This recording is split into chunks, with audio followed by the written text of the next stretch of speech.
আচ্ছা, মেহেদী হাসান মিরাজ বাংলাদেশ ক্রিকেট দলের ওয়ানডে অধিনায়ক। এখন তিনি কি দলে থাকতে পারবেন? তার অধিনায়কত্ব কি থাকবে? মিডিয়ার বিভিন্ন আলোচনায় এবং বিভিন্ন কথাবার্তায় বোঝা যাচ্ছে মেহেদী হাসান মিরাজের মনে হয় ওয়ানডে অধিনায়কত্ব আর থাকবে না। হয়তো সামনের যে বোর্ড মিটিং হবে সেই বোর্ড মিটিংয়েই চূড়ান্ত সিদ্ধান্ত আসবে মেহেদী হাসান মিরাজকে ওয়ানডে অধিনায়কত্ব থেকে সরিয়ে দিতে।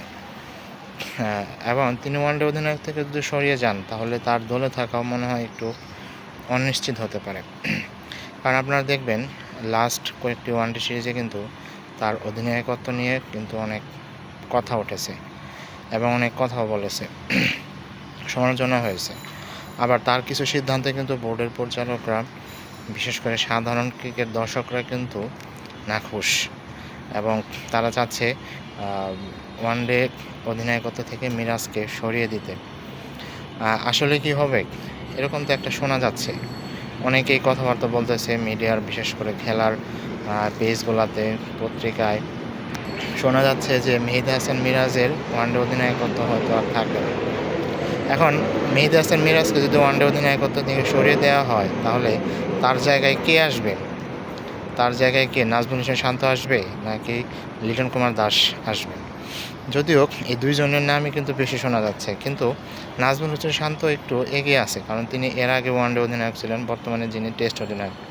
আবার লিটন কুমার দাস যদিও টি-20 অধিনায়ক, কিন্তু লিটন কুমার দাসকে নিয়ে বাংলাদেশ ক্রিকেট বোর্ড তার উপর একটু বিরক্ত। আপনারা জানেন লিটন কুমার দাস রিসেন্টলি কয়েকদিন আগে বোর্ডকে না জানিয়ে তিনি চীনে চলে গিয়েছিলেন তার হয়তো কোনো পার্সোনাল কাজে।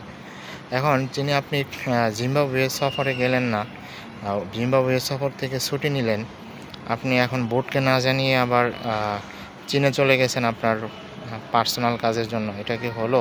এটা কি বোর্ড মেনে নেবে? অবশ্যই না।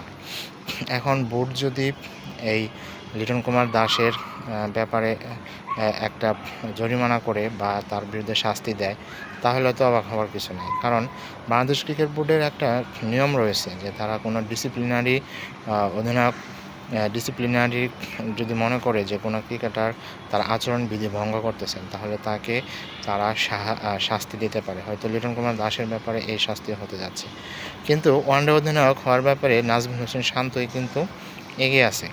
এখন নাজমুল হোসেন শান্তর অধিনায়কত্ব, তার দক্ষতা, তার বিচক্ষণতা, তার সিদ্ধান্ত নেওয়ার ক্ষমতা কিন্তু আসলে একটু অন্যরকম।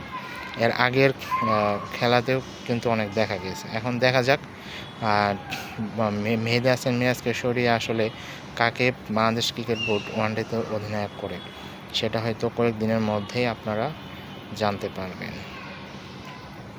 আপনার কী মনে হয় মেহেদী হাসান মিরাজকে সরিয়ে নাজমুল হোসেন শান্তকে ওয়ানডে অধিনায়ক করলে কি বাংলাদেশ ক্রিকেটের জন্য ভালো হবে? সেটা কমেন্ট বক্সে লিখে জানিয়ে দিতে পারেন।